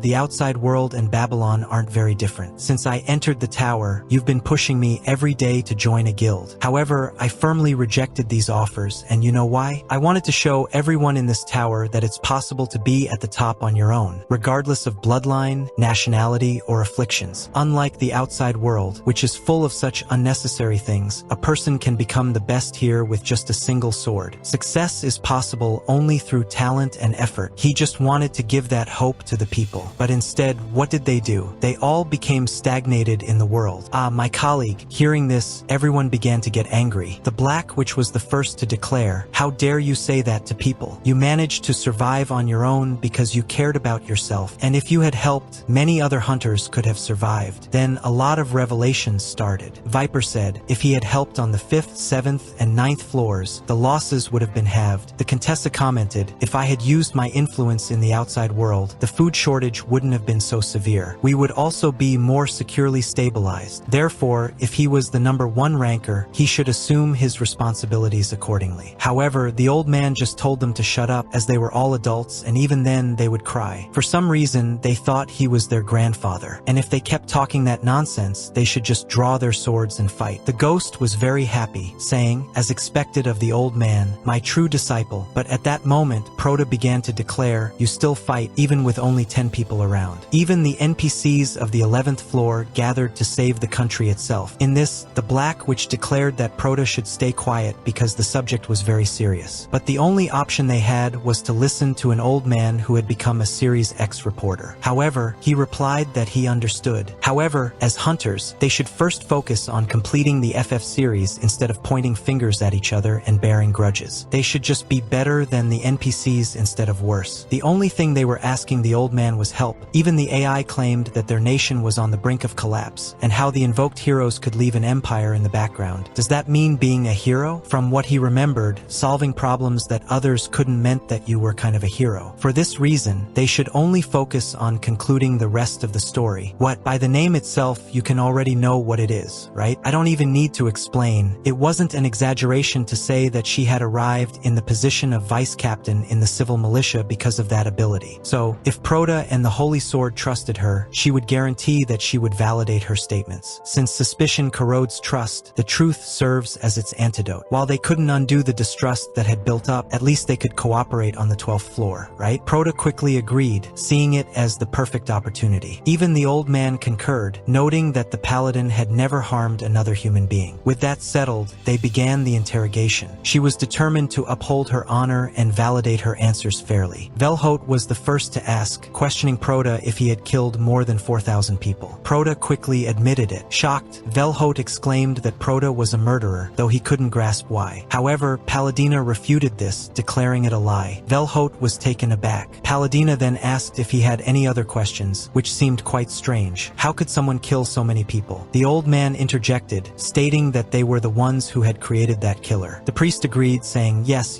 it's true. I'm the killer they created, but this was also a lie. The old man had already stepped beyond the usual boundaries, declaring that he trusted her and that she would mediate his questions honestly. She responded affirmatively, though Proto wondered if he was doubting her or retracting his words. Proto asserted that it was impossible for him not to have killed anyone. However, he clarified that he had killed just one person, and that murder is murder, but that bastard deserved it. Moreover, that person had not only tried to kill Proto but would have become a murderer themselves. It was indeed quite dramatic. After all these declarations, Paladina confirmed everything Proto had said as true. Since Proto had already answered Velhot's questions, it seemed there was something wrong between their lives. Proto was relieved it was just a simple misunderstanding. If the guild leaders hadn't protected him, he might have died. At the very least, he deserved an apology. The other leaders in the background began to assert that the old man was entirely wrong and that he should apologize soon. The old man groaned, questioning how he could apologize to that hunter. Proto wondered how Velhot would react. Despite his reputation for purity, the paladin was still part of the 5 great guilds. Would he accuse her of lying, or would he reveal his ability to explain his actions? Although it didn't match Velhot's image, revealing his ability would be perfect evidence. Suddenly, Velhot began, "Yeah, you said your name was King Gongjasa." Proto confirmed. The old man continued, "If you've never massacred innocent people, please give me a second chance. I was wrong. I thought lightly, which led me to make wrong assumptions that almost caused me to kill someone for no reason. Based on my own judgment, I've always believed that anyone who deserves to be expelled from this world should die as soon as possible. For this reason, I killed others according to my own beliefs. But from now on, this will no longer happen. Empty words are useless, and if you have anything you want, I'll do it.